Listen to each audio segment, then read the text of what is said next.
Coucou coucou, bon bah voilà, c'est le petit vélo que j'ai fabriqué.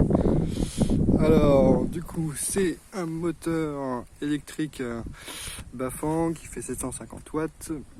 Il est alimenté en 48 volts. Ça c'est un vélo Décathlon que j'ai récupéré pour 70 balles. Donc le moteur il fait à peu près 500 € avec tout le kit sans la batterie. Il est trouvable un peu partout sur internet.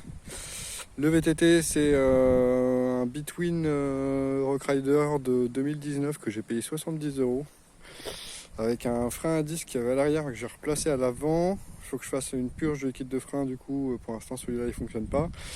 Et j'ai racheté un autre frein à disque, lui aussi hydraulique, mais lui prévu un peu plus pour des VTT sport et électrique.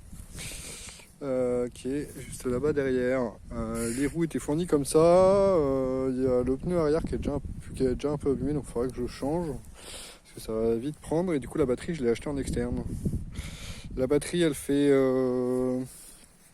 52 volts et 17,5 ampères. Et donc théoriquement, je pense qu'à 35 km/h, il y a 35-40 km/h, il y a au moins moyen de faire une centaine de kilomètres, quoi. Ça dépend des niveaux, ça dépend du poids de la personne. Du coup la batterie à elle seule, elle fait pratiquement autant que le prix du kit, 500 € aussi. Mais voilà, c'est une des plus grosses batteries qui existent actuellement, donc c'est un verrouillage à clé. Il y a un interrupteur sur le côté qui est juste là. Là, on a le compteur de vitesse. Avec la sélection de vitesse, on voit bien, on peut changer les modes d'assistance. Ce qui est bien, c'est que sur ce moteur-là, toutes les pièces détachées, il est ouvrable et toutes les pièces détachées se trouvent. Et du coup, on peut faire l'entretien assez facilement. Ça, c'est plutôt sympa. Donc voilà, il y a 9 vitesses et on peut faire aussi la programmation par USB.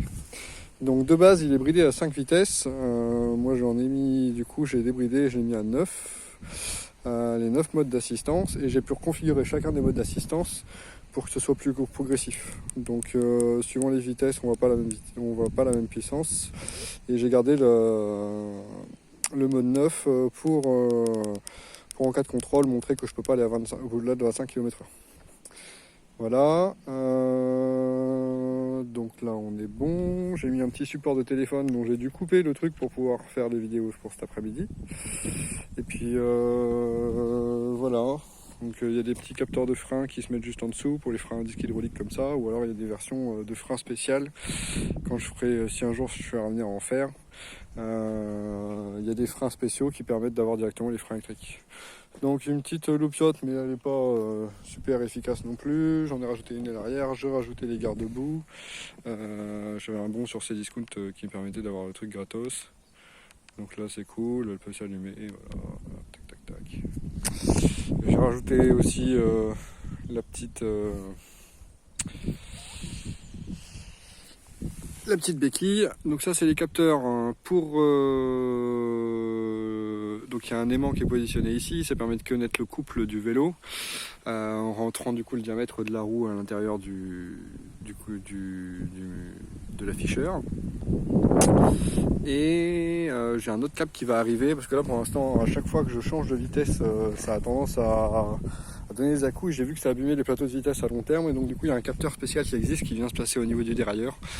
Alors celui-là il n'est pas encore arrivé, il devrait arriver dans la semaine. Donc pour l'instant, pour changer de vitesse, vu que mon frein à gauche ne fonctionne plus pour l'instant, que je vais faire la purge, ça me permet, on le voit à l'écran, quand j'appuie sur le frein gauche, il y a un petit warning qui s'allume et qui s'éteint si je lâche le frein.